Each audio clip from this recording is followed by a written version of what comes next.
Conférence de presse d'Arbeloa. Qu'a-t-il déclaré après la situation très compliquée que traverse actuellement le Real Madrid et tous les madridistas? On sait qu'Arbeloa vit un moment important au club, surtout en tant qu'entraîneur, mais il arrive aussi dans une équipe complètement divisée. Et honnêtement, il ne semble pas encore réussir à calmer la situation. Il a dit plusieurs choses assez étonnantes pendant cette conférence. Par exemple, il s'est beaucoup concentré sur les fuites venant du vestiaire. Selon lui, quelqu'un ou peut-être plusieurs personnes transmettent des informations à l'extérieur du club, et cela l'énerve énormément. Il paraît même plus contrarié par les taupes qui parlent à la presse que par les véritables problèmes internes du Real Madrid. Bien sûr, les fuites sont mauvaises pour l'image du club, mais avec la crise actuelle et toutes les tensions autour de Florentino Pérez, il y a sûrement des sujets encore plus préoccupants.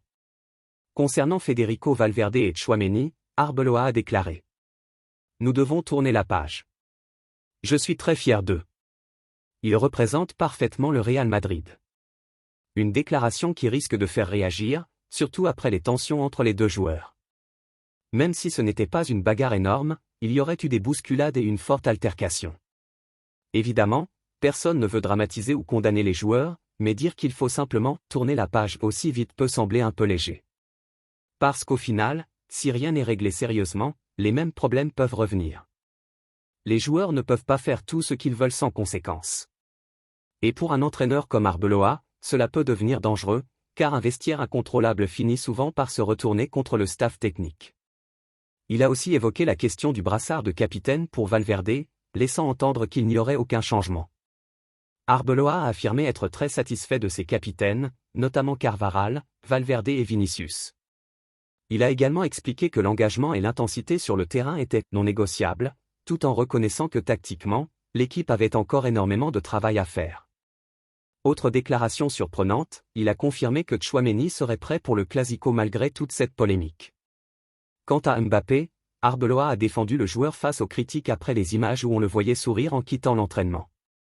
Selon lui, les gens sortent les choses de leur contexte. Mais malgré tout, beaucoup trouvent cela étrange vu l'ambiance actuelle autour du club et les polémiques récentes liées à Mbappé pendant sa période de repos et de blessure. Enfin, Arbeloa est revenu encore une fois sur les fameuses taupes dans le vestiaire, cherchant clairement à savoir qui transmet les informations à l'extérieur. Personnellement, ce n'est peut-être pas le problème le plus urgent actuellement. Au final, Arbeloa a surtout défendu les joueurs, Mbappé et l'équipe en général, en répétant que tout allait bien même s'il fallait s'améliorer. Une conférence de presse qui a laissé beaucoup de supporters perplexes et qui risque encore d'alimenter les débats autour de la crise au Real Madrid.